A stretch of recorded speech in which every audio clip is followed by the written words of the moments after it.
দীর্ঘদিন ধরে আলোচনায় থাকা লাহোর ১৯৪৭ সিনেমার নতুন নাম ঘোষণা করা হয়েছে। ছবিটির নাম এখন বাটোয়ারা ১৯৪৭। নতুন নামের পাশাপাশি প্রকাশ করা হয়েছে সিনেমার ফার্স্ট লুক ভিডিও। দেশভাগের পটভূমিতে নির্মিত চলচ্চিত্রটি প্রেক্ষাগৃহে মুক্তি পাবে আগামী ১৪ আগস্ট। লাহোর ১৯৪৭ সিনেমার নাম পরিবর্তন করে নতুন নাম রাখা হলো বাটোয়ারা ১৯৪৭। সান্নি দেওল নিজেই সামাজিক মাধ্যমে সিনেমাটির নতুন নাম ঘোষণা করেছেন। এদিকে প্রকাশিত সিনেমাটির ফার্স্ট লুক ভিডিওতে উঠে এসেছে ১৯৪৭ সালের দেশভাগের অস্থিরতা, সহিংসতা এবং বেঁচে থাকার সংগ্রামের আবহ। ছবিটি পরিচালনা করেছেন রাজকুমার সন্তোষী এবং প্রযোজনা করেছেন আমির খান। আমির খান প্রোডাকশনের ব্যানারে নির্মিত এই সিনেমাকে সাম্প্রতিক সময়ের অন্যতম বড় বলিউড প্রজেক্ট হিসেবে দেখা হচ্ছে।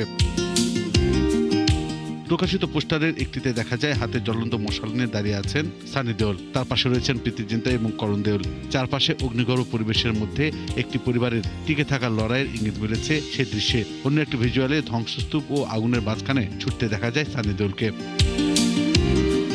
সিনেমাটি ঘিরে দর্শকের আগ্রহের আরেকটি বড় কারণ হলো সানি দেওল ও রাজকুমার সন্তোষীর পুনর্মিলন। এর আগে তারা একসঙ্গে কাজ করেছেন ঘায়েল, দামিনী এবং ঘাতকের মতো জনপ্রিয় চলচ্চিত্রে।